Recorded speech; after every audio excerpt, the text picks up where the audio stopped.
Bonjour à tous, aujourd'hui on se retrouve pour une vidéo un petit peu spéciale étant donné qu'aujourd'hui on va parler du zodiaque asiatique. Je dis bien asiatique car je ne fais pas de raccourci, voilà, comme le nouvel an chinois. Il n'y a pas que les Chinois qui font le nouvel an, c'est toute l'Asie entière qui fait le nouvel an.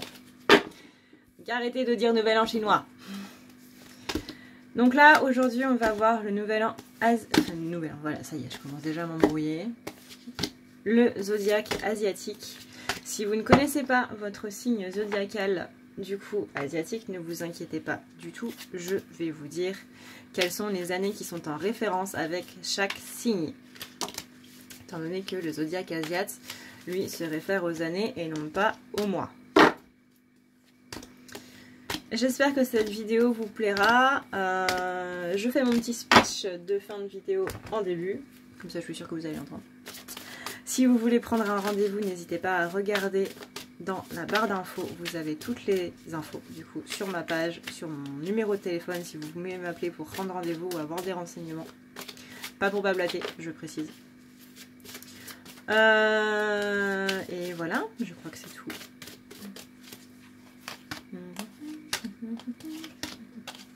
Ah oui, pourquoi est-ce que je voulais faire le zodiaque asiatique? Parce que j'en ai pas beaucoup trouvé sur YouTube et que comme je suis eurasienne, ça me paraît important de le faire. Je précise que moi je vais faire les signes chinois et vietnamiens. Voilà.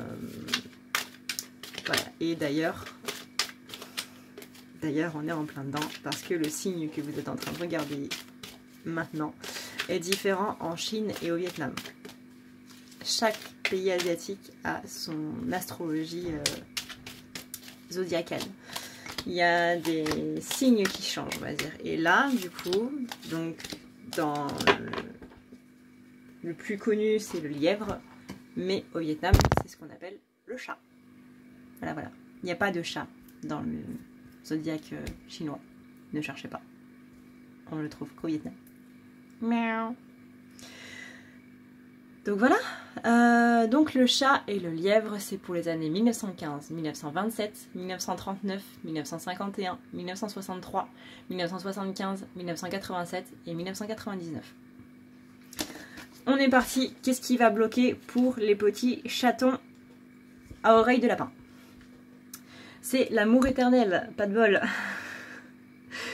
C'est l'amour éternel, c'est l'harmonie et l'épanouissement qui vont bloquer. Tout ce qui est en rapport avec les sentiments amoureux, ça va pas le faire. Enfin amoureux, les sentiments d'amour, ça va pas le faire. Vous allez avoir du mal à voir les opportunités qui vont être liées du coup à votre sphère sentimentale. On vous dit d'y aller doucement justement. Et que les nouveaux projets, tout ce qui est en rapport avec voilà, la créativité et tout, ça va un petit peu bloquer. Comment faire pour arranger les choses? Ne vous fixez pas sur les promesses qui ne sont pas tenues. Ne vous fixez pas sur les énergies tierces. Ne vous fixez pas sur tout ce qui est autour et qui paraît un petit peu malsain. Parce que plus vous allez vous concentrer dessus et plus ça va devenir malsain. C'est la loi d'attraction, principe de base. On vous dit que vous avez beaucoup de raisons d'être heureux à l'heure actuelle, mais que vous ne vous en rendez pas compte, les petits chats à oreilles de lapin.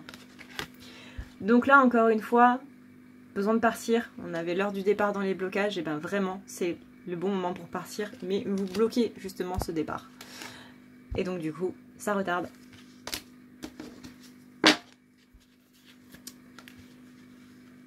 Vers quoi vous allez, petit chat oreille de lapin, avec la queue touffue? On a Ganesh qui vous demande justement de venir, enfin qui n'attend que votre autorisation pour venir vous aider à enlever les obstacles qui se trouvent sur votre vie. On vous demande de faire le grand saut et c'est vers quoi vous allez justement une fois que vous aurez trouvé le courage de sortir vos griffes. On annonce du coup une guérison qui a un rapport avec tout ça, notamment une guérison par rapport à un passé amoureux. Donc ça peut être un ex qui vous a un petit peu matraqué la gueule ou quoi que ce soit, bref, il y a quelque chose de bien qui se passe par rapport à tout ça. Au niveau sentimental, justement, on a les émotions refoulées qui refont surface et ça va plutôt bien avec ce que je viens de dire.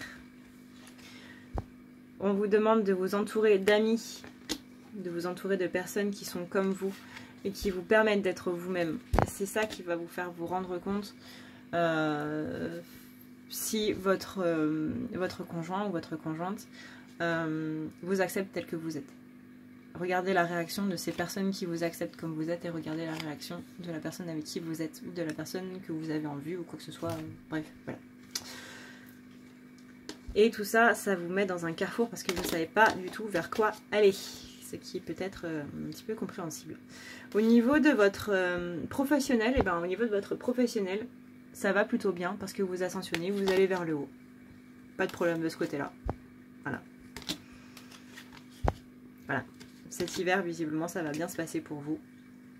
Les accusations, pour moi, c'est ne pas prendre en compte les remarques négatives, du moins les mauvaises remarques négatives. Pas celles qui sont là vraiment pour vous plomber. Prenez plutôt celles qui sont là pour vous aider à aller de l'avant. Au niveau de la sphère familiale, on a justement ce renoncement.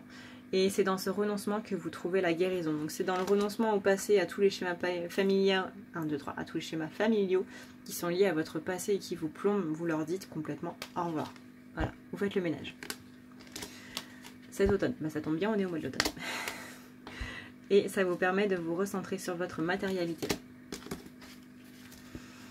Quel est votre conseil? Le conseil, c'est de rester dans la passion, dans les amours, dans tout ce qui vous porte, tout ce qui vous donne vraiment de bons sentiments, tout ce qui vous fait plaisir, quoi, en gros.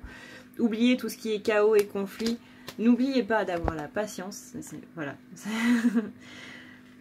N'oubliez pas d'avoir la patience. Là, je suis en train de penser à toutes les personnes qui vont me demander quand est-ce que tu fais tel signe, alors que forcément, je ne vais pas m'arrêter à 1 ou 2 ou 3. Voilà. Ayez la patience pour les messages. Si vous ne recevez pas de message d'une personne ou quoi que ce soit, c'était pas contre vous, c'est bon.